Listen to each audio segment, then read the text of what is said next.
All right, folks. Me and Baby Yoda over here, coming to you from New York City.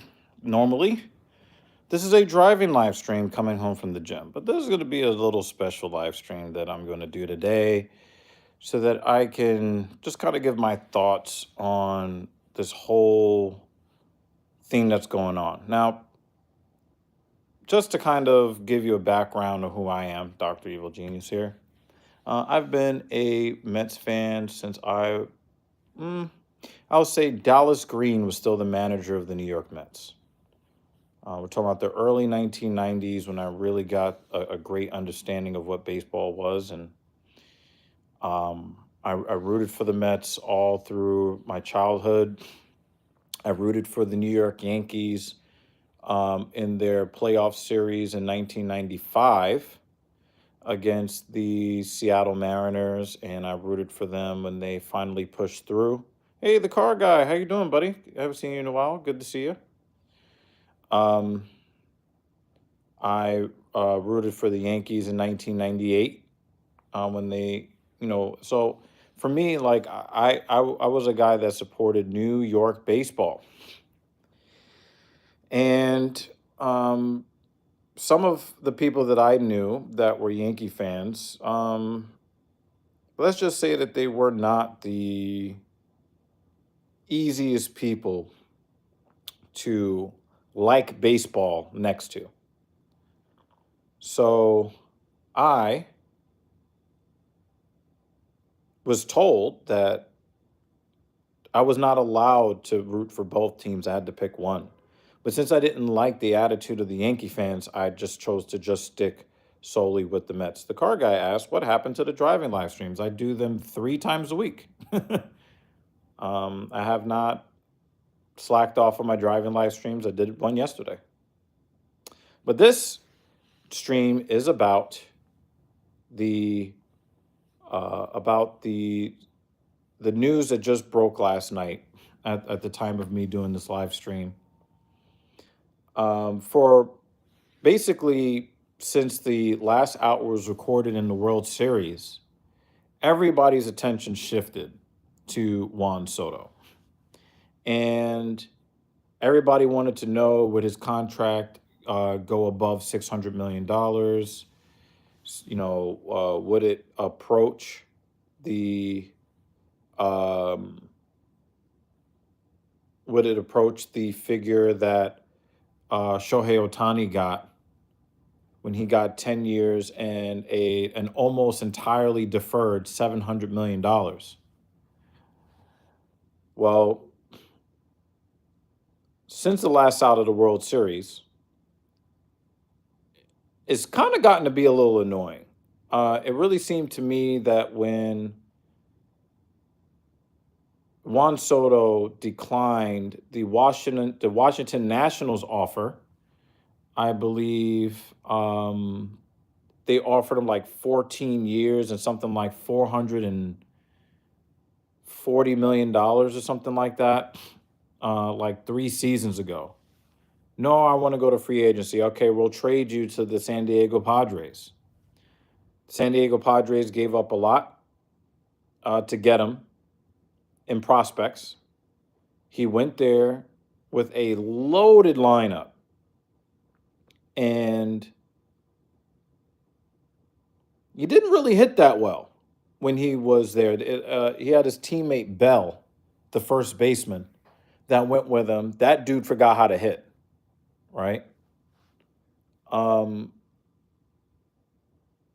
but Soto didn't really do all of that well when he was in San Diego. And the Yankees took a chance, gave up some serious. Oh, we got a pickleball player in there. That's Mrs. Evil. How you doing? Thank you for coming by. Um, the Yankees kind of went out on a limb and kind of gave up some good draft capital to acquire Juan Soto, thinking that Juan Soto was going to fall under the Yankee spell. The Yankees and all their reverence and their 27 world champions and Monument Park and Babe Ruth and Joe DiMaggio and Mickey Mantle and all, the Derek Jeters and the Jorge Posada, the Mariano Rivera's, the Andy Pettit's, the Bernie Williams, all of these, great Yankees that came before him. And then, oh my God, we got the best player in the world in Aaron Judge. I do believe that Aaron Judge is the best player in baseball right now. Uh, I just, I just think that the Yankees thought that they finally had somebody in the lineup that can protect Aaron Judge. They're going to convince Juan Soto, of, being, with the Major League Baseball franchise, not just a Major League Baseball franchise, but the Major League Baseball franchise. And I think that that's what they thought was going to sell him. I thought that they would get like, this is your new hometown, and we're probably going to try to get a hometown discount. Now, if you go back to the regular season, Hal Steinbrenner made some comments during the season basically saying that these 250 plus $1 million yearly payrolls was going to be untenable for the Yankees. The Steinbrenner family, who have taken over management of the team since the death of George Steinbrenner, they basically make money off of the Yankees brand. That's how they stay in business. The New York Yankees logo and the health of their brand is unlike any other in all of professional sports. So the New York Yankees, they tend to draw players because they are the New York Yankees. Now, the New York Yankees have an image to uphold, and they don't really value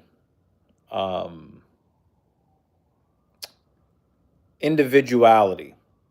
They really want to put the Yankee brand first and foremost above everything else. And that is one way that you can go about it. They make the players shave off their beards and be super clean cut and all this stuff. And I mean, some people that's going to appeal to that buttoned up corporate feel. Some people it'll appeal to. I know die-hard Yankee fans that would rather go to games at Citi Field in Queens than at Yankee Stadium in the Bronx because it doesn't really have that baseball friendly, family friendly, salt of the earth, we love baseball field in the Bronx right now. It's a lot of corporate this and corporate that.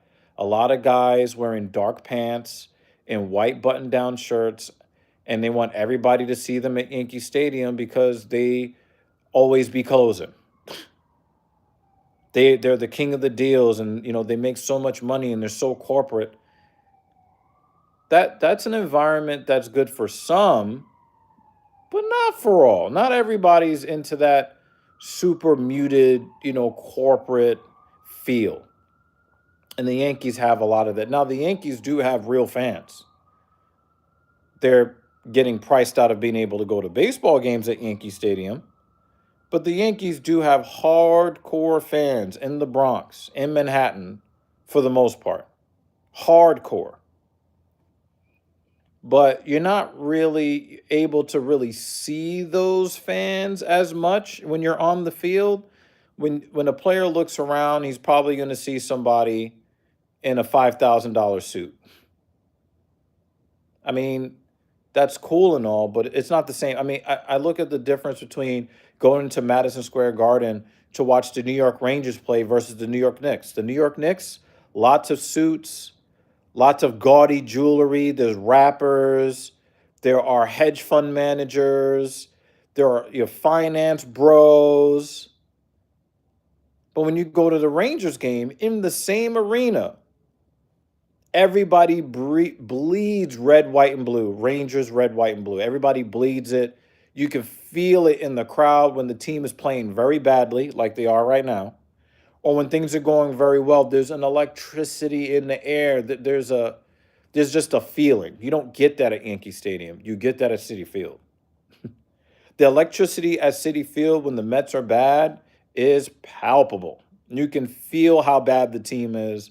There's a collective groan in the crowd. So there's more of a real baseball lovers feel in Queens when you're talking about when you go to Citi Field.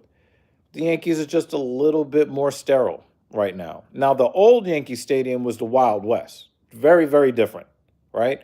But this new Yankee Stadium they opened up with like 13, 14 years ago, uh, not the same. Not the same.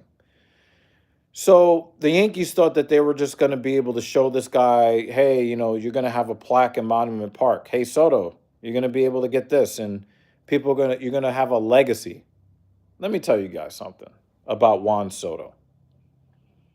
Juan Soto won a championship with the Nationals in 2019. He did not want to hear anything from the Nationals about their $440 million offer. I don't even know if I heard of the Padres. I think the Padres offered, around the same total contract value with less years. The Padres wanted to try to keep him. And I think the Yankees were talking about trying to re-sign him during the season for $550 plus million. No, I want to go to free agency. One of the main problems that I've had with Juan Soto is that he seems to be a kind of a diva. He wants all the attention. I don't even know if he would have taken a $765 million 15-year contract from the Yankees in the middle of the season. I don't even know if he would have taken that. I think that Juan Soto wanted to have a bunch of people go to some mansion compound to go see him and grovel at his feet. So for the past month or so, it's been kind of annoying with this whole where will he go saga. Has kind of held up free agency a little bit. You saw Snell go to the Dodgers, leaving the San Francisco Giants after a successful second half of the season. He was almost unhittable in the second half of the season. And other than that, you hadn't really seen a whole lot of movement. Willie Adames went to the Giants. I think the day or two before the Soto signing. I thought that Willie Adames could have been a really nice pickup for the Mets to put at third base. But there were rumors that the Mets were not going to be denied on this deal. That Cohen was going to try to outbid the next bidder by $50 million. Whoever's offering whatever, I'll do $50 million better. And in a weird way, he ended up actually living up to that. The total number of the total value of the contract is 765 million plus. And the reason why it's a plus is because there are attachments to the deal that if he hits certain metrics that will add value to the contract. But also there is an opt-out after the 2029 season. The Mets can void the opt-out. If Juan Soto says, I'm opting out after 5 years with the Mets can say, we'll just add $4 million a year and you're stuck with us as much as we're stuck with you for the duration of the 15-year contract. So the value of the contract, even if he doesn't play at an MVP level, if the Mets want to keep him for the bottom 2/3 of that deal, they can run that deal up to, I think, 800 and $805 million. That's insane. I mean, that's 4/5 of $1 billion. Now, before I get into what it means for the league in terms of the competitive balance of the league, I want to talk about the financial implications of this deal. And I talked about this on TSP with Captain Paul last night. Um, we just put out a video breaking the news and giving our thoughts on it, but I'm going to go a little bit more in depth here.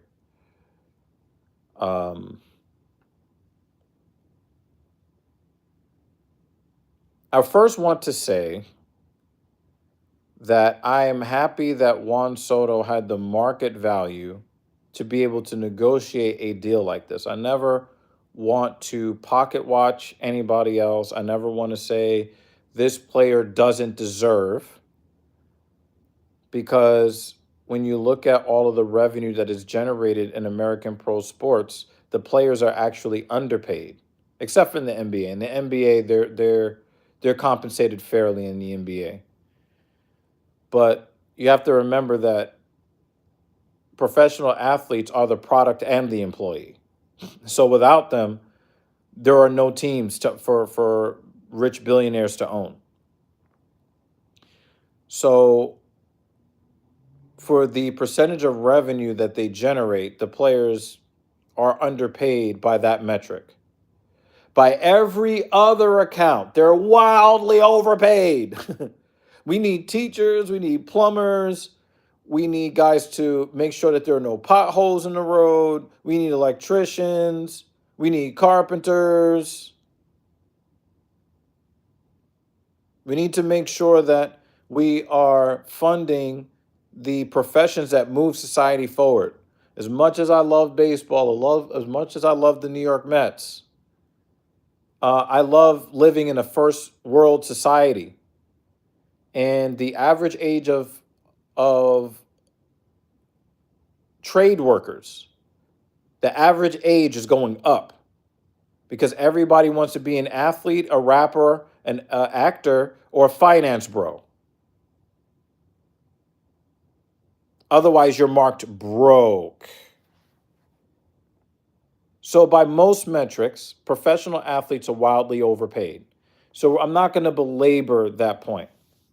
But when I'm talking about the financial implications of this deal, what I'm talking about is the fact that we now have a player making present day money $51 million a year.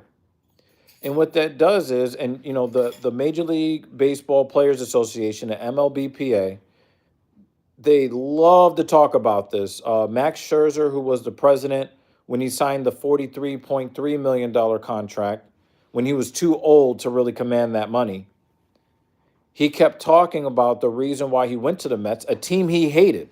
Max Scherzer hated the New York Mets. I wanted to reset the bar for AAV, or average annual value of the contract. They always want to keep pushing the top number up, because when you push the top number up, the bottom numbers also go up. When you look at the qualifying offers system in Major League Baseball is, I believe, an average of, what is it, like the top 100, 120, or 150 contracts, and they average it out.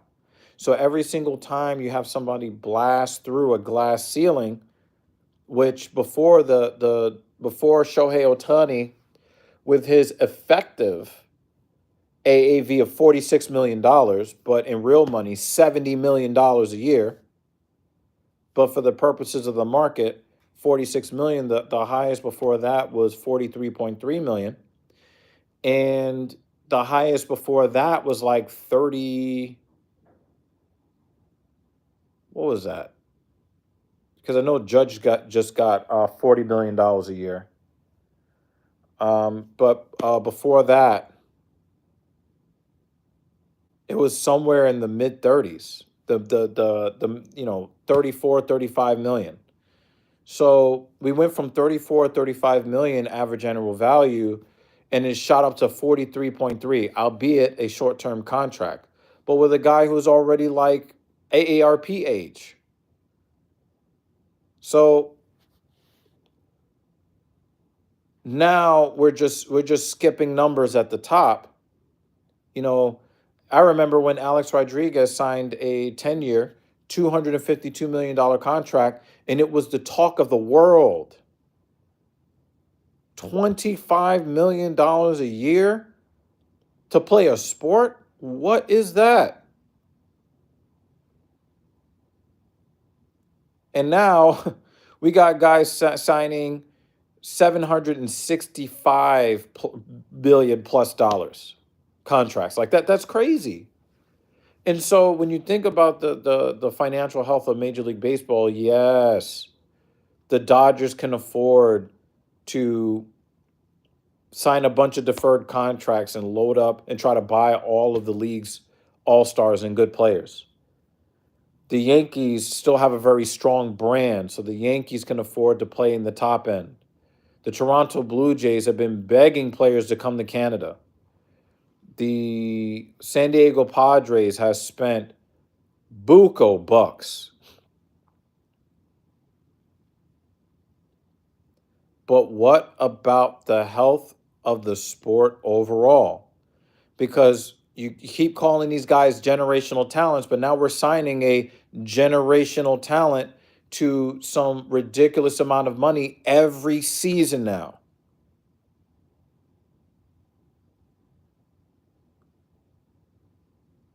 Manny Machado was considered to be a generational talent.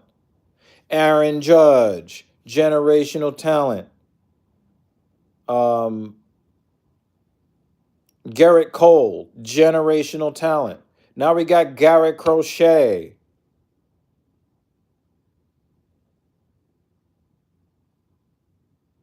Shohei Ohtani. His old teammate in Anaheim. That's always hurt. He was supposed to be a generational talent. And now Juan Soto. So how are we supposed to believe that, oh, this is just an outlier? Nobody's going to get a $700 million contract because Shohei can pitch and hit at an all-star level. The very next year, we beat $700 million with $765 to $805 million. Are we always going to have, oh, this guy, no, we've never seen a player of his caliber before, and it's happening every year. So what happens is the qualifying offers are going to continue to go up. It was $21.3 million this year. And we had players rejecting $21.3 million. That's where we're at in Major League Baseball. Oh, but wait. I remember when Alex Rodriguez signed that 10-year, $252 million contract with the Texas Rangers. I remember they said, well, we've got these regional cable channels that we're going to get revenue from. Okay, now we've got cord cutting. People are getting rid of cable television left and right. Bally's, I used to work for Bally's as a personal trainer in the gym. Somehow they ended up with a business broadcasting professional sports games. And they reneged on several deals and lost their ability, their license to broadcast Major League Baseball teams for a bunch of teams in the Southwest and the Southeastern United States. Because the cord cutting has just ruined the cable television model, which the teams were generating so much revenue from in the past. Now, you don't have that revenue stream. Where are you getting all this money from? Oh, we're going to put company logos on players' eyeballs. We're going to start stamping their foreheads. We're going to remove the logos of the teams off the jerseys and off the helmets soon. And it's just going to be like fucking NASCAR. I mean, well, you know, we're either in or going into a deeper recession. Now we've got to worry about Trump's tariffs coming in 2025. making everything more expensive. More people are going to be tightening their purse strings. Things are about to get more expensive. Do you really think that fans, as much as we love the New York Mets, do you think that fans that drink alcohol, you think they're going to want to pay for a $28 beer? I saw somebody talk about that Pat LaFrida steak sandwich. Are you ready to pay $33 for that? Are you ready for ticket prices to go up a significant percentage? And we've been talking about this, the whole how much does it cost for a breadwinner to take a family of four to a baseball game? We oh my God, it costs so much money to sit in the nosebleeds and get vertigo. Costs hundreds of dollars. And then your kid wants a soda. Well, that's going to be $15. Some sugar water. Bottles of water at Citi Field were already in that $6 to $9 range. They were already pretty expensive. What? You're going to try to give me a bottle of Smart Water for $15 and I'm supposed to pay for it? Are you guys going to just like stop us from bringing in water bottles up to 20 ounces? Because you need us to buy the water in the ballpark to pay Soto's contract. How much more can we go? And I've been talking about the fact that, it's not like Juan Soto batted 380 last year. He batted 288. Granted, he had a 421 on-base percentage, which is really important, right? Aaron Judge doesn't get 144 RBIs if Juan Soto's not on base for him to drive in. But I mentioned these numbers, 41 home runs and the 288 batting average. Players and their agents are going to say, hey, I batted 270 with 32 home runs. I am at least 2/3 as good as Juan Soto, so I should get 2/3 the money. Now you've got a pretty good player who may or may not make an all-star team is going to say, well, he got 51 million, I should get 33. You're now going to start having platoon players. Oh, you're not going to start having platoon players. It already happened. Michael Conforto, former New York Met, just signed with the Los Angeles Dodgers yesterday for 1 year, $17 million. Do you guys remember when a $10 million a year player, do you remember when they were the face of the franchise? Now we got a $17 million per year outfielder who is only going to hit against right-handed pitching because Conforto's splits are so bad that they sit him versus left-handed pitching. The Dodgers just paid him $17 million AAV.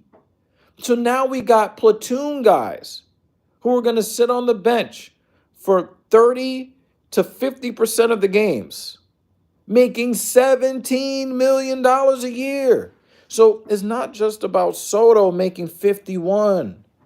It's about Ohtani making 70. Soto making 51.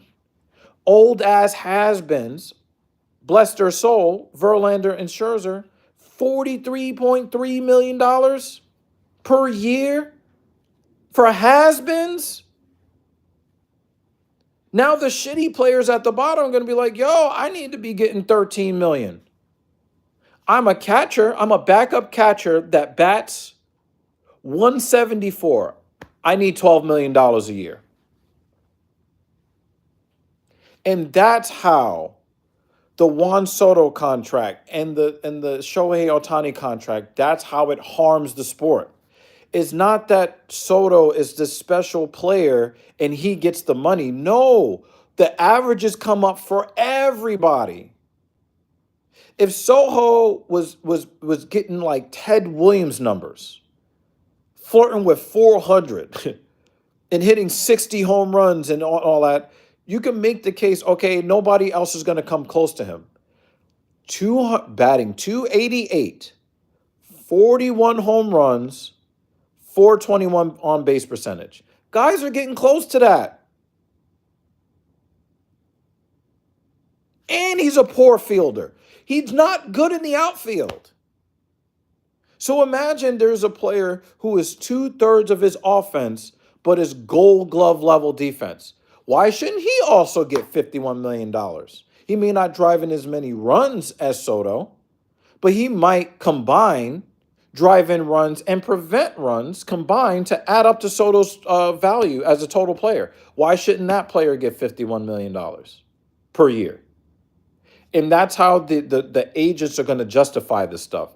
They're going to point to Soto's contract and say, well, my player is at least a large percentage of Juan Soto. He should command that kind of money. And then all of the salaries keeps creeping up, up, up, up. Now it's not even creep. It's a sprint now. So when you've got these bloated payrolls, who is going to pay the player? We know that Uncle Steve, who is the richest owner in baseball, he can absorb the money. But do you think that for a second he's just going to be like, you know what, let me lower the ticket prices and the concession prices? No, those prices are coming up. So while it's nice to get to kind of be the king of the off season for once as a Mets fan, there will be consequences to pay for our franchise as far as the fan base. I think that the Mets can go into the competitive balance tax, go deep into it again, paying 110% tax on contracts. I really think that Steve Cohen is willing to go north of $400 million payroll to get elite pitching, elite defense, and elite hitting. I think that he's willing to do it. But the thing is that we're going to have to pay for it on some level as fans. And while it might feel nice to get Juan Soto in the Met uniform, I fear for the health of the sport long term. Where are you going to get this revenue from that is not going to include nosebleed seats in the 500s for a family of four, costing almost $1,000 to face the Sacramento Athletics on a slow Tuesday?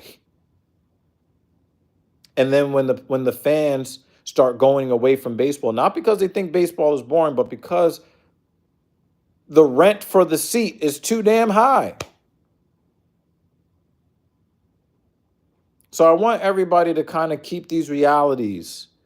Again, yes, I'm a Mets fan. Yes, I can project the lineup to be a very strong lineup to compete with the Dodgers and the San Diego Padres. But there are also other realities too. Now, getting into more of the baseball stuff, because I don't want to talk about the money. I talked about that till I was blue in the face. I'm not hating on Soto getting the money, but I am worried about the health of baseball. That's my position. Adjacent to that, and I'm going to say this again, because I want people to understand this. I did not down talk the Ohtani contract because he didn't come to my team. I've been saying this since the Mets regained their competitive machismo after June 1st, 2024, where they went on to have the best record in baseball since that point in the season. I have been starving for a championship as a New York Mets fan. When the Mets won the championship, I was 3 1/3 years old.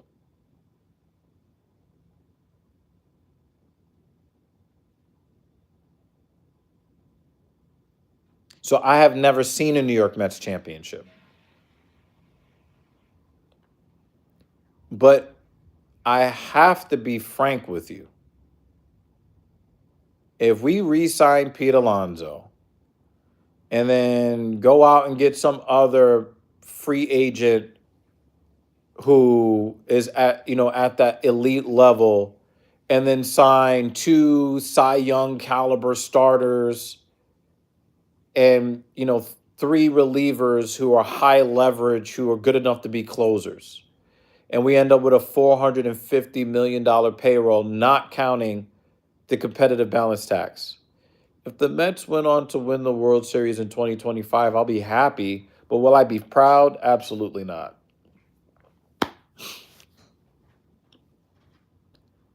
I never liked it when the Yankees was out there in the 2000s and the 2010s, just out there looking for whoever made the All-Star team and then going and just trying to buy up all the league's All-Stars. That's not appealing to me. The Dodgers trying to sign every MVP candidate in the last 10 years. That doesn't appeal to me as a sports fan, as a fan of baseball. It's not appealing to me. And as I sit here as a Mets fan looking at the offseason, will I be happy if they pick up some other elite talent? Yeah, it would be nice to see these guys in our uniform and kind of imagining what our lineup is going to be like 1 through 7. That'll be cool. But if there is a parade in the Canyon of Heroes and it's confetti raining orange and blue, I'm going to go. I'm going to enjoy myself. I'm going to smile. But I would have wondered what would have really felt like if we would have won in 2024. Because the Mets were not good in 2024. We had some down years. It was supposed to be a gap year where the Mets basically loaded up on a bunch of talent, a bunch of top line talent for their AAA affiliate in Syracuse. They were not loading up on top line talent for their Major League Baseball team. They were trying to get the best AAA players they could get, quadruple A players they could get. And the starting pitchers that we ran out there were reclamation projects. And, Sean Manaea, good on him, learned a new angle to throw his pitches. He'll be taking that new angle and that new dominance to some other team. Probably going to no-hit the Mets in 2025. Severino went out to the Sacramento Athletics. He's going to be playing in a minor league baseball field, and he is actually going to be making more money in 2025 than 10 of his teammates. That made no sense. Severino just left the New York Mets, who were 2 games away from the World Series, to go play for the worst team in baseball. Because they offered him $1.2 million more than the qualifying offer that the Mets extended to him.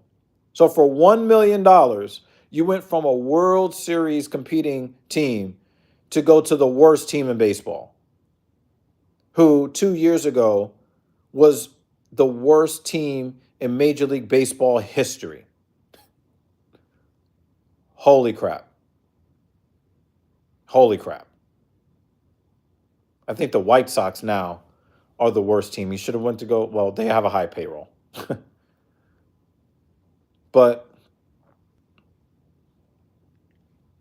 I really can't be like, oh my God, we're so great. Yeah, you just went and overpaid for the best players in baseball, and then they did what they normally do, and then they won the World Series. Okay, great. That's what they should have done. And on the Talking Shit podcast, we had a lot of people after the Dodgers won the World Series talking about, well, now do you think the Ohtani signing's a good signing? And it's like, you bought a championship. Can you really celebrate it and be excited? Can you really be excited that the Dodgers won? If they didn't win, it was going to be a major problem.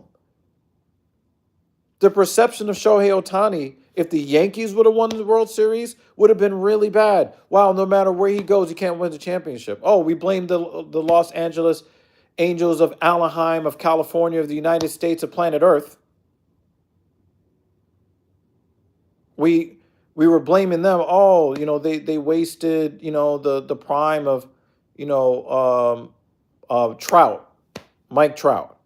They wasted his prime, and You went out and got Rendon, who hates baseball, and you gave him all this money, and you had Otani, and you didn't do anything with him. And if Otani would not have won the World Series, there would have been hell to pay in Los Angeles with Mookie Betts and Otani and the Japanese pitcher that came over that signed the $325 million deal. You just went out and just tried to buy all of the league's good players. You should win the World Series. If you don't, it's a problem. And if you do, it's like, okay, do it again. Because you're expected to win. All the pressure's on you.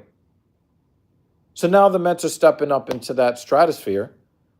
And like I said, I'll be proud to wear my orange and blue the same way I was proud to wear my orange and blue when we were losing 95 and 98 games. And overpaying for Jason Bay, who ran face first into a padded wall and was never the same again.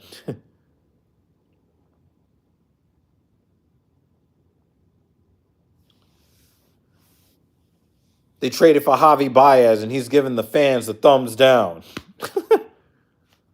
I've been a Mets fan for a really long time. I'm always going to rep my team, but I got to tell the truth, man. I got to tell the truth.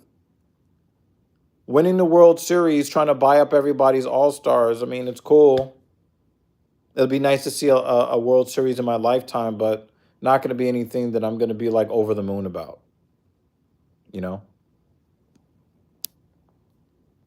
And now we're going to get every team's best effort now. Because now the Mets are now looked at as the third evil empire franchise. You're going to get a lot of hate around the league. Moving on to the baseball portion. Juan Soto in our lineup. Let's talk about the positive, because when we get to the defense, it's not going to be very positive. Offensively, Juan Soto brings a very good knowledge of the plate and excellent plate discipline. So what I would like to see in our lineup from a clubhouse perspective, I would like to see Juan Soto talk to his teammates about the knowledge of the strike zone, particularly if Pete Alonso re-signs with the New York Mets. Pete Alonso's plate discipline is awful. I don't think that it is really that much of a flex to be known as an elite bad ball hitter, because the bad ball should not be swung at. I have a long-running inside joke with a lot of my Mets fan friends where with two, let's say a 1-2 count or a 2-2 count, a right-handed pitcher is going to throw a sweeper or a slider that is going to land in the opposite batter's box, and Pete Alonso is going to swing at it, right? I've been talking to my Yankee fan friends because they're like, oh, maybe we should go out there and get Alonso. And the first thing that I tell them about Pete Alonso is he is going to drive you up a wall. You are going to feel like you're insane watching him swing at sliders down and away from sliders from right-handed pitching down and away off the plate, landing in the left-handed batter's box, and he's going to flail at it, and he's not going to stop. He just can't help himself. Will Juan Soto and his plate discipline rub off on the Pete Alonsos of the world? I thought that the JD Martinez signing was going to do that for the Mets last year. And in the first month of the season, that tended to be the case. But in the end, JD Martinez was swinging at the same stupid pitches that Pete Alonso was swinging at by the end of the year. Will Juan Soto have a positive effect on Brandon Nimmo's approach at the plate. Brandon Nimmo used to be a threat for a batting title. Drew a lot of walks. He still draws a fair amount of walks, but drew a lot of walks, was known for his plate discipline. He decided that he was going to start trying to hit for power, and he was going to sacrifice on base percentage and batting average to try to hit more home runs. And he did hit a few, but you know, you're going to hit a home run in maybe 5% of your at bats, but his strikeout rate went up way more than 5%. So Brandon Nimmo trying to be a hero and yank balls out of the ballpark, was a net negative, and it showed in his batting average. And then he had the foot injury and the whole bit, so his defense also suffered. I want to know if a healthy Brandon Nimmo will see Juan Soto coming into camp and look at his discipline and his eye at the plate and go back to being the Brandon Nimmo that got him the 8-year, $162 million contract that he got previous to last season. That's what I want to know. Because we don't need Brandon Nimmo to be a power threat hero anymore. We need him to go back to getting on base, being the guy who was the staple at the top of the lineup, where he would see 5 or 6 or 7 pitches per at bat, and have the guys on the bench and in the batting and on deck getting to see what the pitcher looked like and putting stress on the pitcher from the very first at bat. The success of the 2023 New York Mets hinged a lot on plate discipline and getting the starting pitcher to throw more than 20 pitches in the first inning, and then as many pitches as possible in the subsequent innings. We ran pitchers into the ground. When you came to play against the New York Mets, you wanted to throw the baseball at their heads because they refused to swing at pitches anywhere near the corners of the strike zone. Can we get Brandon Nimmo to be that again? Because if we can get Brandon Nimmo to go back to being the Brandon Nimmo of old that knew the strike zone, would not sell out for home runs, put pressure on the pitcher, we can take Francisco Lindor out of the leadoff spot, put hopefully a healthy Brandon Nimmo who's going to be willing to steal bases back at the top of the lineup, have Lindor at batting second to put Soto third, and then somebody like a Pete Alonso if you sign him back again, or Christian Walker if you go out and get him, because Christian Walker is not going to hit for as much power, but he's going to hit for a much higher average, and he's going to give you an upgrade defensively as well. What you're going to need, because you have a glaring hole defensively in the number 9 spot on the field. So if we can get a healthy Brandon Nimmo to patrol left field, in the number 7 defensive position. If we could get, I don't really know what we're going to get out of Jose Siri or Taylor. I would have preferred to bring back Bader. I think that Bader is more than a serviceable hitter, and I love the way he plays center field. Now, Tyrone Taylor is really fast, but I don't know how much longer we're going to get the speed from Tyrone Taylor. But I would have preferred to keep Harrison Bader. I liked him a lot. But in the lineup, I would love for Lindor to go back to the 2-hole and get a contact focus, strike zone dominating Brandon Nimmo back in the leadoff spot. followed by Lindor. He'll be able to see a few pitches. And then you got to worry about Soto, whoever's going to be our number 4 hitter, which I'm hoping, because I do think that if you sandwich Alonso with Soto in front of him and Vientos behind him, I do believe that you are going to start seeing Pete Alonso get more pitches to hit. And the reason why I think that is because a lot of the times, because Nemo did not get on base the way that he used to, and Lindor, he had some problems getting on base in the first half of the season. Alonso would come up with nobody protecting him and nobody on base. And the guys that were on base did not want to steal bases.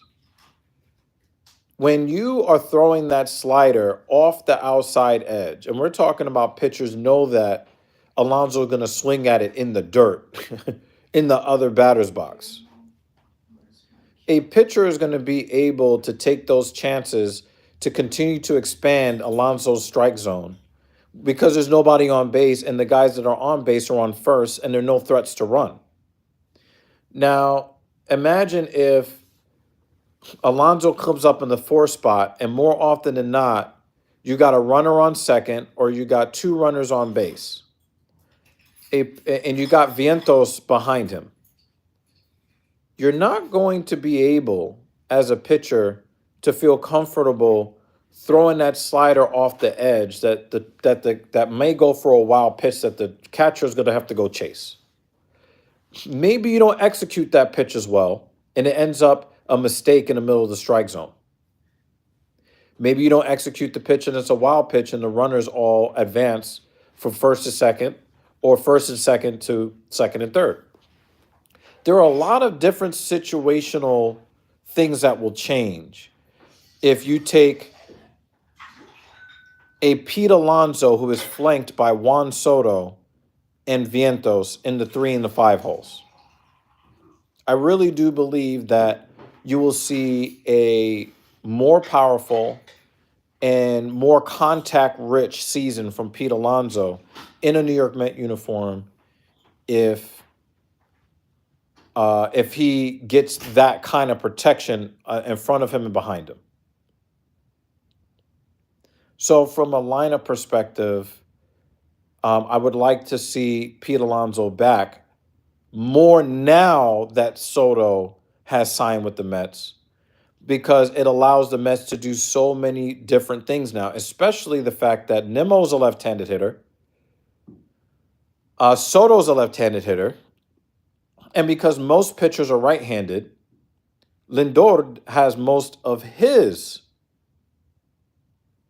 at-bats on the left side of the plate. So you've got really good right-handed hitting with Vientos and Alonso. And then you got the switch hitter to balance things out with Francisco.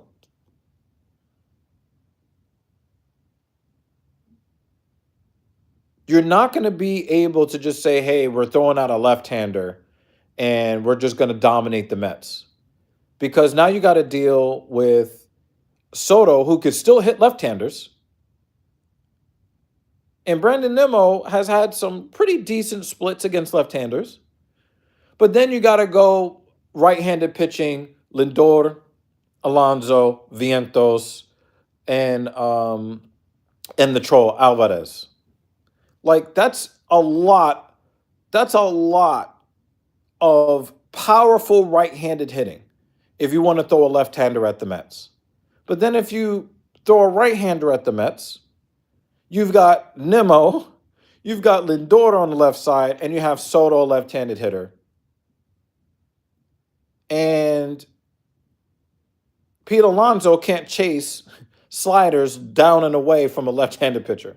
So he becomes more of a threat even as a right-handed hitter when a team throws out a left-handed pitcher at the Mets. So I would really like to see the Mets go out and lock down Pete Alonso. I would love to see that just because of the dynamics of the team lineup would just be stupid balanced up and down the lineup. And there's a lot of power in the Mets lineup too, man. And I just think that we're gonna get a resurgent season from the Troll. Um, Vientos, I think, is going to be a better hitter more than just a young, powerful player. I think that he's going to turn out to be a better hitter. He works so hard on his defense. Alonso also has worked very hard in his defense as well over the years. So I'm really looking forward to seeing what that's going to look like. Um, yeah, I'm really looking forward to see what that's going to look like, um, lineup wise. Now, defensively, Vientos really was pretty sharp to start the year, but then started to make some mistakes at third base. But he's got a strong arm, is usually pretty accurate. Most of his problems defensively are being focused on the baseball as it's coming to him at third base, making sure he's using two hands, two eyes on the baseball, and he's not trying to throw to first base before he's even fielded the baseball. I think he will improve in that. His arm is plenty strong, is usually pretty accurate. I think that we will get better defense at third base from Mark Vientos. We already have the best defensive shortstop in Francisco Lindor, even though they refuse to give him that respect when it comes to award season or even make him an all-star. He's the runner-up in the MVP voting, but he's not an all-star? Okay. Second base is going to be really interesting because I don't know where. Um, why can't I think of his name right now? Jeff McNeil. I don't know where Jeff McNeil fits on this team. Jeff McNeil's a pretty decent second baseman, but we got some really nice second base play from Iglesias. Iglesias is cheaper than him. I think that he's 2 years removed from winning a batting title. I think McNeil. I think McNeil could. Maybe we could package him in a trade with Beatty, perhaps. I don't know, but I don't really know where Jeff McNeil fits on this team. You're not going to see him in right field anymore because Soto is being paid $51 million. He's going to be out there. Good or bad defense, Soto's going to be out there in right field. Nimmo, I don't think is a candidate to play center field anymore. So where does Jeff McNeil play? Right. So I don't know where Jeff McNeil fits on this team. And even if you put him at second base, I mean, we have Ronnie Mauricio, who is still recovering from the ACL tear. We have Ronald Acuna Jr., his brother, Luis Angel. That dude is good. And I like his defense too. And he's supposed to, we've got a glut of up the middle, exciting young players. I just don't see where Jeff McNeil fits on this team. Luis Angel Acuna at second base, coming out of spring training next to Lindor. Alonso continuing to improve his defense. The infield is nice. I like Francisco Alvarez going forward. I think that he is going to have a much better season in 2025 than he had in 2024. I think he lost his confidence. And then he got a lot of that swagger back toward the end of the year. And I'm pretty sure he is working on his craft as we live and breathe. So catcher is solidified. Shortstop is solidified. Second base is a question only because we have too much talent that can play there. And if we don't get Alonso back, I really do believe the Mets are going to go out and sign Alonso. I think he's going to look at this team and be like, I want to be a part of that. But if they don't, they're probably going to move Vientos to first base, and then we're going to have to see, do we stick Jeff McNeil at third base? Um, he doesn't have the strongest arm. He's not afraid of the hot corner. I don't know. I don't know. And Willie Adames has already signed with the San Francisco Giants. So if Alonso does not resign with the Mets, um, third base then becomes a question. The combination of Tyrone Taylor and Jose Siri, I don't love it. Now, Siri is a really good defensive center fielder, but also I remember that there were some personal issues between Jose and Juan Soto in the past, and the Mets went out there and signed him anyway.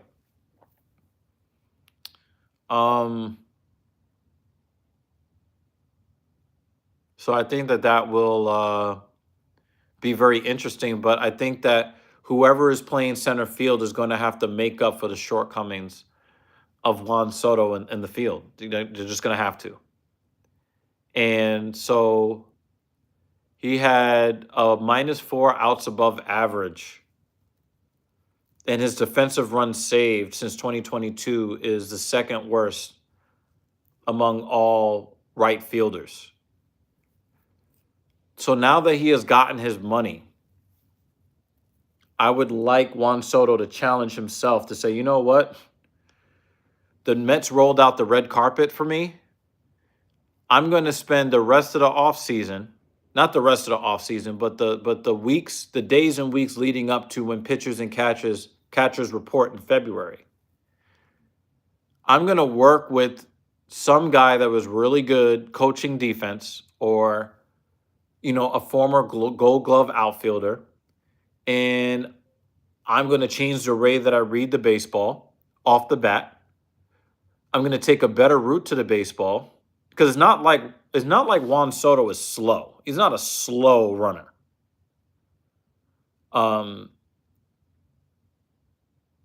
I think that I would love to see a player making the equivalent of 2 all-star level players. I would love for him to take his defense in the outfield seriously. I would love to see it. That would be a great thing. Because if he becomes a more serviceable outfielder, then Tyrone Taylor and Jose Siri can man center field the way they're supposed to gap, and not have to worry about running all the way over into the right field corner to back up Soto making a mistake out there.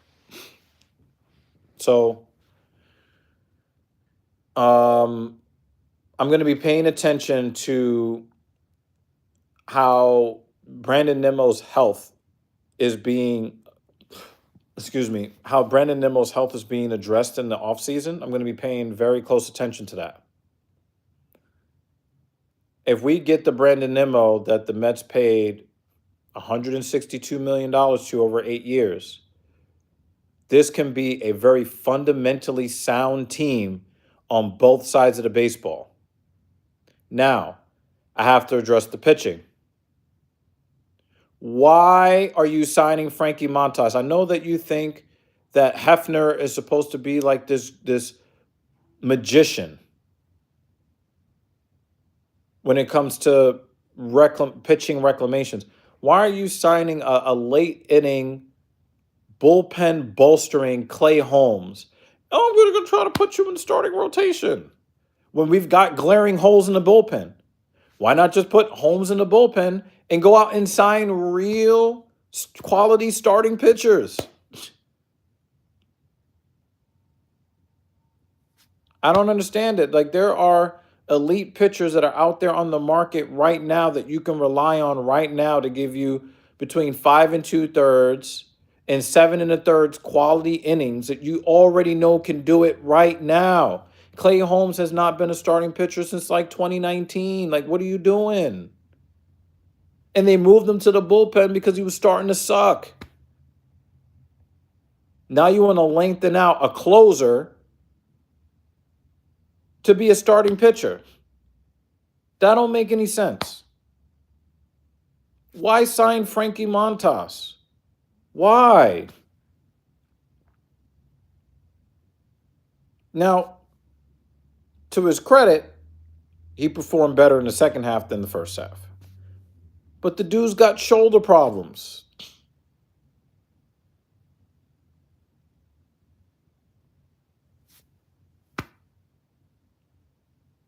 Do I want Peterson on a team that's supposed to be World Series caliber? Do I want Tyler McGill on a team that's supposed to go to and win the World Series? No.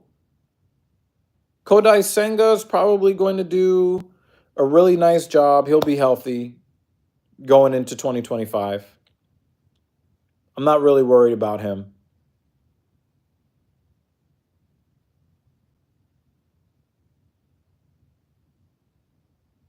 But do you go back and get Sean Manaea again? I don't know.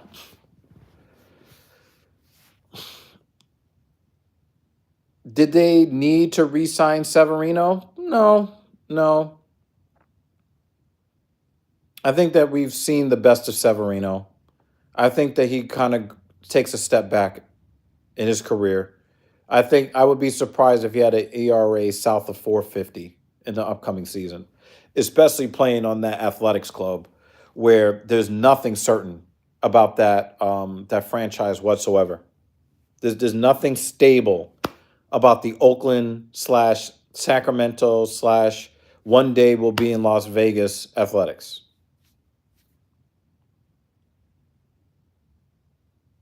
So our starting pitching has a lot of problems. Our bullpen has a lot of problems.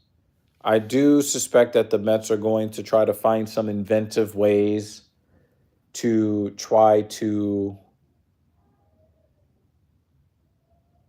address the pitching. But as much as we have a good team culture socially, we have a bad team culture when it comes to the pitching approach, the mental approach of our pitchers. The New York Mets gave up a shit ton of runs in 2024, but they were near the top of the league as far as being stingy giving up hits.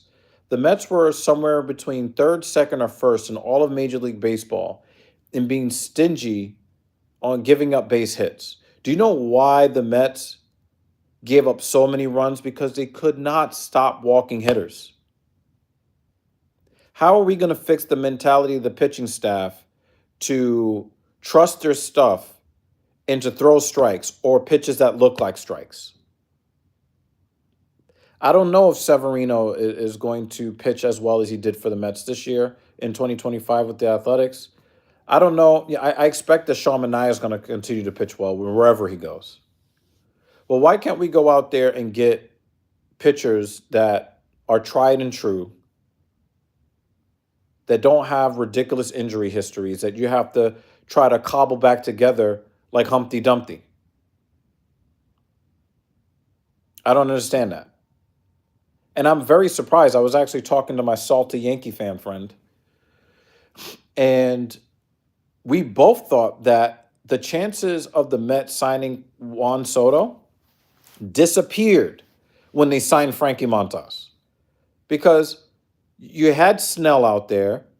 There are several other high-end pitchers out there, and you're signing Frankie Montas, and that's supposed to lure Juan Soto. You told Juan Soto, "Oh yeah, we're gonna work to bring like the very best players that are out there. Oh yeah, we're just gonna go out there and we're gonna put top flight talent around you." Is that Frankie Montas? Hell no.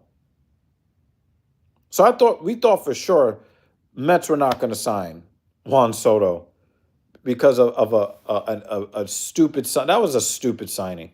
And I hope I'm wrong, but it looks like a stupid signing in December 2024. We need to get some elite pitching in the rotation, and we need to get relievers that don't throw gasoline on the fire. So we don't need Hall of Fame level relievers. We just need guys that are going to just be steady and not get hurt. I mean, we had a revolving door of injured relief pitchers all throughout the year. So, I just don't. It would be very interesting to see where the Mets go to fill out their roster and how high are they going to go with this payroll? Or are we going to continue with this Stearns project where Stearns wants to show the world how much of a baseball genius he is by picking up players off the scrap heap and expecting them to play at all-star levels? As previously stated, I would love to see Jose Iglesias back on the team. I would love that. He plays a very good third base. He plays a good second base. I don't know if he'll hit at the same level that he hit last year, though. He tailed off pretty bad at the end of the year. But I would love to see him back in the team. And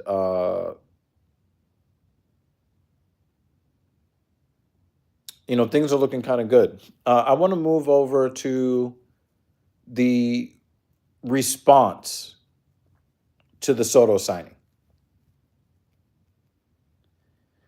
Obviously, Met fans are mostly positive on the deal. I'm mostly positive on this deal, but there are some real issues. There are issues with Soto's defense and with the financial implications for Mets fans.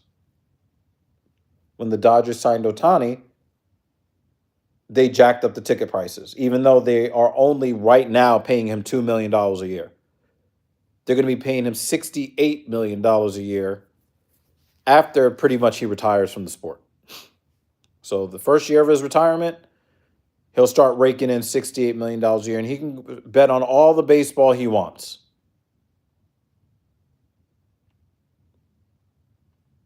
Which he's probably still betting on baseball.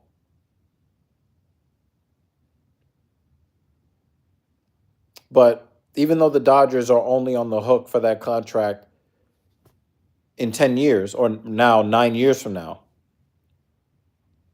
they jacked up the ticket prices. It would be very interesting to see what the Mets prices will be at Citi Field.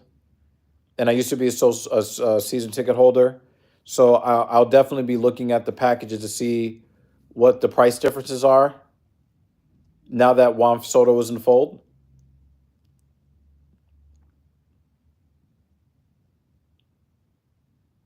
Moving on, the reaction to the contract.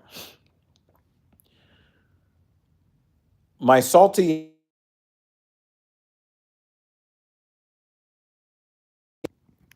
Yankee fan friend has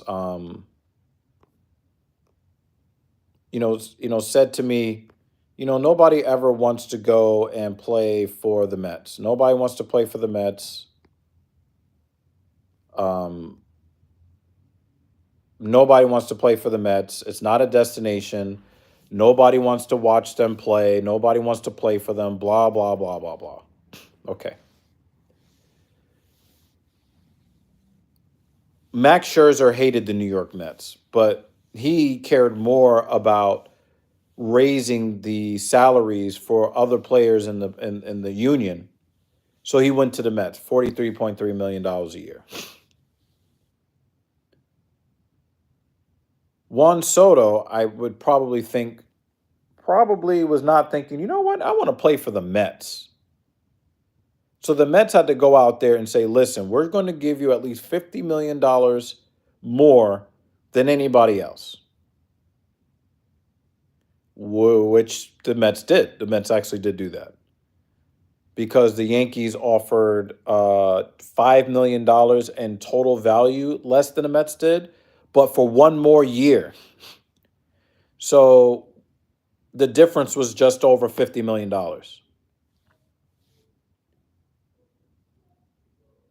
Now that Juan Soto is signed, and there's so much hype around Juan Soto because of how much money he got and because of, how Major League Baseball values him. I mean, two hated rivals were in a bidding to the death for his services and jacked up the price to what could be over $800 million over the life of the 15-year contract. Now you have the most likable player in Major League Baseball in Francisco Lindor. And you have Juan Soto on the same team. And if you sign Jose Iglesias, he might as well be Enrico Iglesias. You got the whole OMG. You got the not the hamburger, the grimace thing. You got the rally pimp. You got the 7 line. Shout out to the 7 line fan base. Now players want to be part of the Mets environment. An owner that wants to spend and players that like to be around each other. The Mets were the Cinderella darlings of the 2024 season. You don't think other players in the league see that and want to be a part of that if they can? We're about to see. The Mets had no business in the NLCS in 2024. They were there. And in a 7-game series, they won more games against the Dodgers than the Yankees did when the Yankees faced them in the World Series. And the Mets did they really wore down the Dodgers pitching offensively. So the Yankees really should have won that series. The Yankees should have won the World Series in 2024. I'm just going to come out and say it. They should have beat the Dodgers. And I was hoping they were going to beat the Dodgers. So the old adage that nobody wants to play for the Mets, nobody wants to go to Flushing. Flushing is toilet bowl and all this other stuff. I don't really think that's true anymore. And so now the National League East has to contend with not only having to face the Mets on the field, but now they have to compete with the Mets for free agents, legitimately. Now, when they come to Citi Field, or when the Mets go to Atlanta, to Truist Park, it's not going to be the demons of old. Now, oh man, the Mets are coming in. I don't know. If you're a fan of the Atlanta Braves, I don't know. Maybe if you're a fan of the Atlanta Braves, you want to maybe you want to hope that you win 1 out of 3 games when they come into your ballpark. So this definitely does change the complexion of the NL East. The Dodgers are not going to stand head and shoulders above everybody anymore. I think that the San Diego Padres are probably going to make some moves to try to better themselves. And I think that the Mets aren't done. The Mets, as much as I have said that I'm not going to be the proudest Met fans if they go out there and win with a bunch of Cy Youngs and MVP candidates, the fact of the matter is that the Dodgers now have somebody to worry about. That's the truth. That's what the reality is. Now, I don't know how the Dodgers fans feel about this signing. I know the Philly fans are not going to be happy about this. I know that the Washington National fans are going to be gritting their teeth because Soto was their homegrown product. The Atlanta Braves are not going to be happy about this, but they're going to be thinking that Ronald Acuna Jr. is going to come back. But then he's got to face his brother, who seems to be like 90% as good as Ronald is. You don't write in the Atlanta Braves as the division winners. You don't just assume that the Braves are going to win the division. You don't just assume that the Phillies are going to win the division. It's going to be a nasty ass dogfight, and I'm here for it.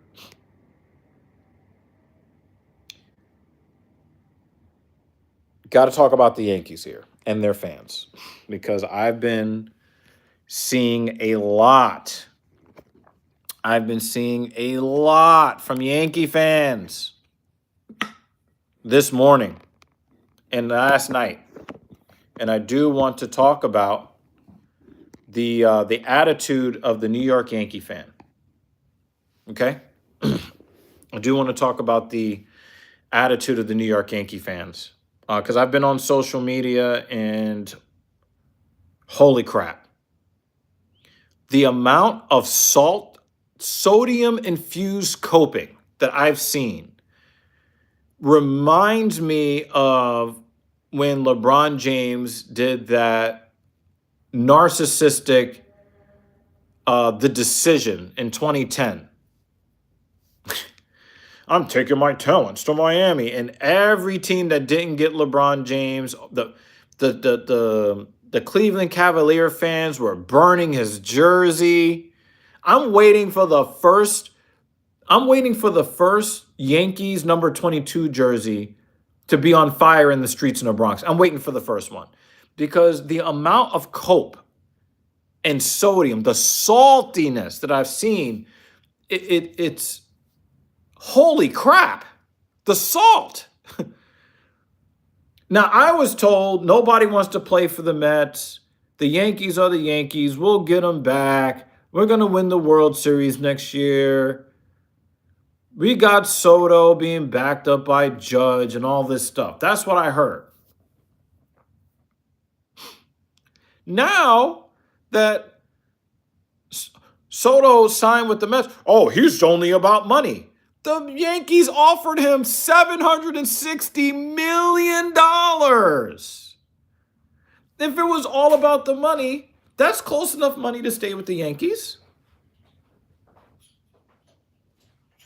It would be different if the Yankees offered him $570 million and the Mets offered him $670 million.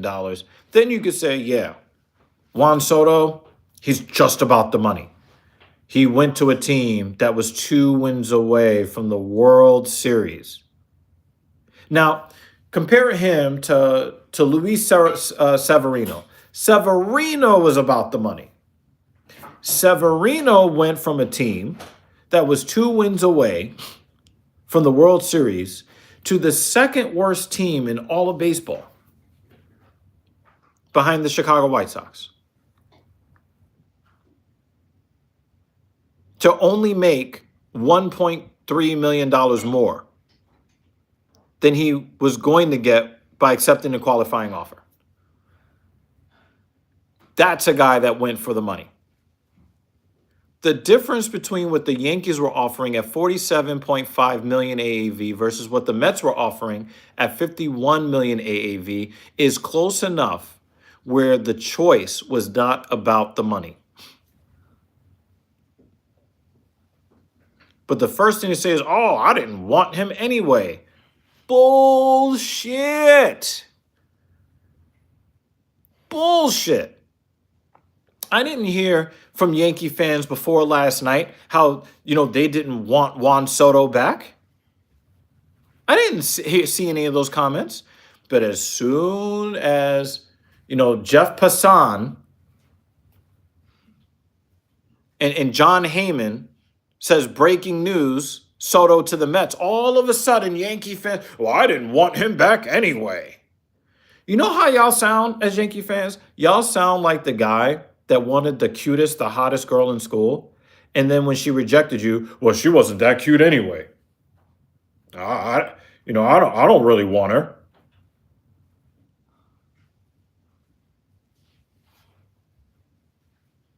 That's how they sound. Captain Paul said, I guess we said fuck me in our video. No, sir. That video was up. Joy Walking worked really, really hard to get a thumbnail up and to edit the video to get it out to the masses while the news was still breaking. Hashtag erasing white voices. Holy crap. I love you, brother. Thank you for coming by, Cap. So yeah, I just It's really weird to see Yankee fans acting like they didn't want Juan Soto back, and now they're going to go out there. Well, now we have $760 million that we can take and use to go get other players. No, guys, it was 760 million over 16 years. The AAV is 47.5 million. That's what you just freed up to get free agents.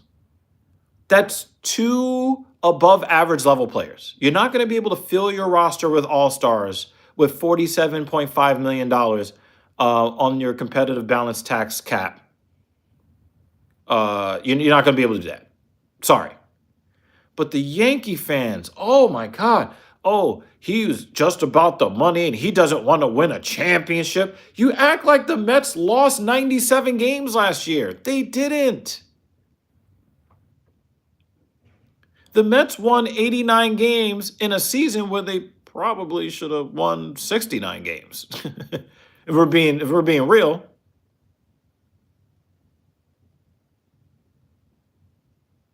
The cope with the Yankee fans is absolutely insane.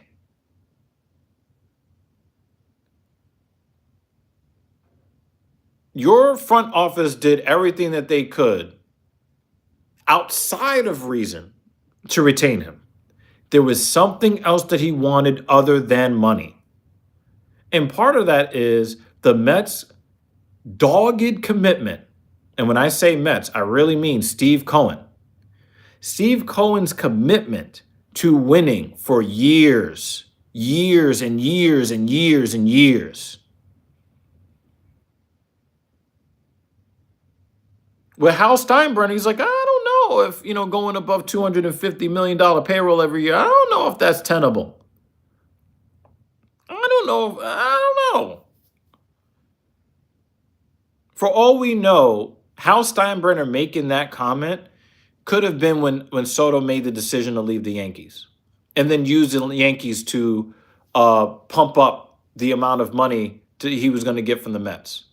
Because Soto didn't just want the money. He also wanted an owner who was going to spend money on other players. Soto didn't just want money for himself. He wanted to be surrounded with other winning players. Unlike Luis Severino. Severino is fine losing 100 games a year, going 7-14.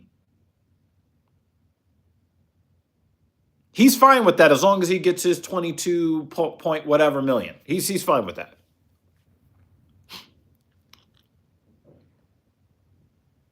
But Juan Soto could have gotten the same money that the Mets offered. He could have gotten that from the Toronto Blue Jays. He could have gotten that from the Yankees. The Yankees could have matched the contract, guys. There wasn't that far off. But the issue was the Mets' commitment to winning. That's what Juan Soto left for.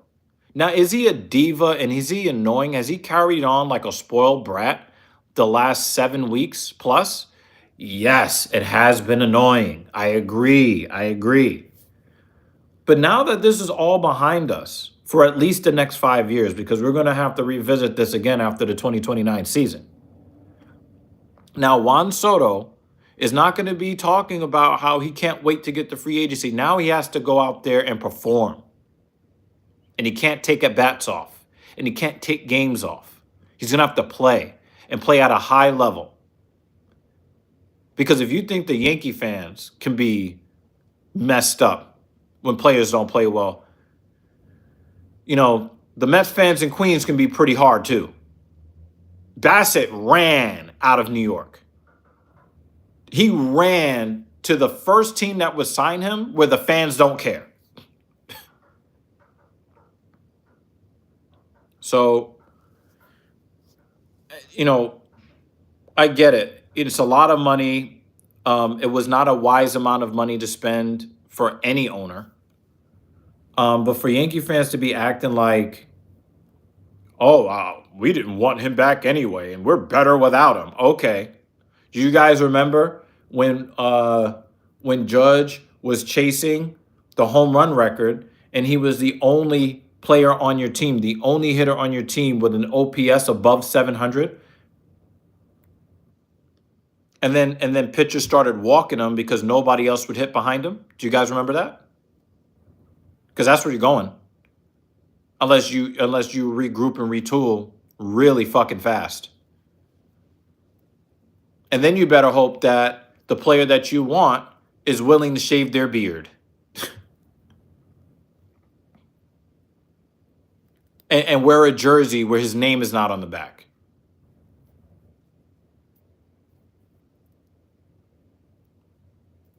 So, very weird stuff coming out of the Yankee fandom.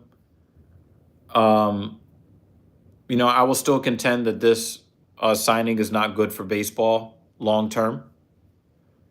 Um, I don't. I think that it's going to hurt the Mets fan, the ones that pay for tickets and concessions. I think it's going to hurt Mets fans in the long run. But we'll get to see a winner. We'll get to see an exciting team.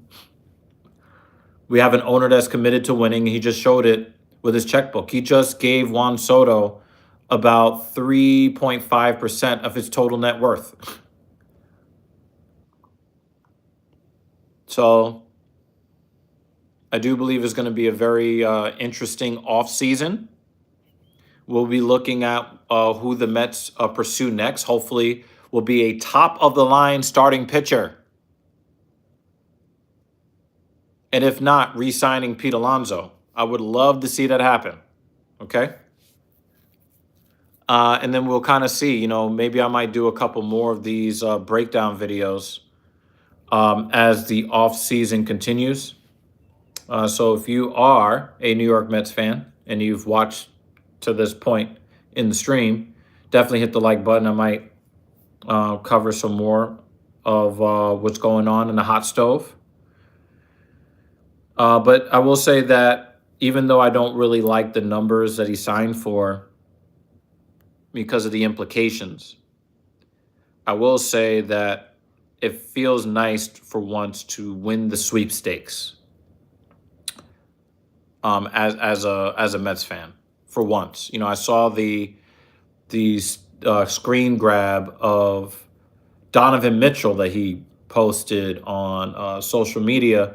He got on FaceTime with Juan Soto. Those top of the line athletes all have each other's phone numbers. That's crazy.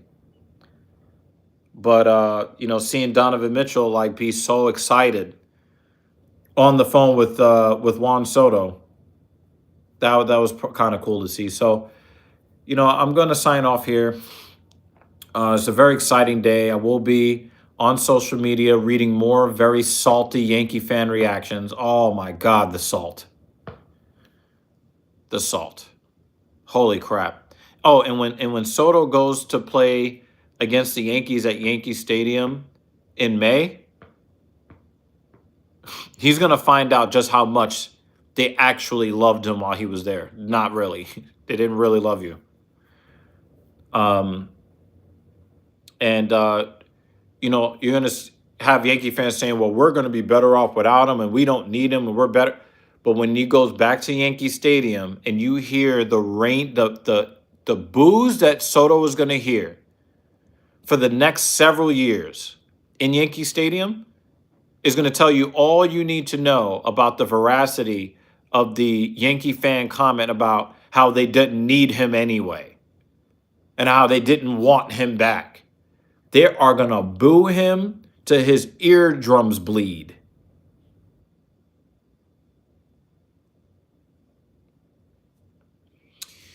Those are my thoughts on the signing. I covered the financial implications for all of Major League Baseball. I covered the way that Juan Soto's presence affects the perception of the New York Mets organization. I covered how he fits into the lineup and what kind of dynamics he brings to the lineup and how he affects other players in the lineup, how he affects the defense and the positioning and how the Mets go about filling out the roster because of his poor defense. My hope that he works on his defense with pride because he wants to earn every bit of that $51 million. And then the effect on other teams in Major League Baseball, and then the main fan base who is the most salty. Guys, Yankee fans, watch that high blood pressure, y'all. Watch it. And y'all guys don't even have, you guys don't have a real reason to be mad. You guys have been throwing the 27 World Series championships in the faces of other baseball fans for years. You guys have been very privileged and very entitled. This salty ass reaction is kind of lame. I'm just gonna call it what it is. It's lame. You know, you're gonna be a winning team next year. You're gonna get a good first baseman. If it's not Alonso, you're gonna get Christian Walker. You're gonna get one of those two guys. You're gonna get a decent third baseman. You'll be fine. You got Garrett Cole back. You'll be fine. You got Luis Gil, Rookie of the Year. You'll be fine. But watch the high blood pressure, y'all, Yankee fans. You're going to put yourself in a coma. I'm going to sign off here. Thank you so much for watching. And definitely check out my other driving live streams, Genius Take the Wheel. Next episode will be episode 189.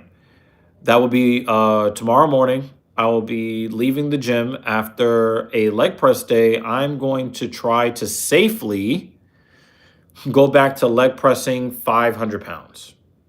So wish me health and safety on that one. But yeah, much love to y'all. Thank y'all for watching and have a nice day. Peace.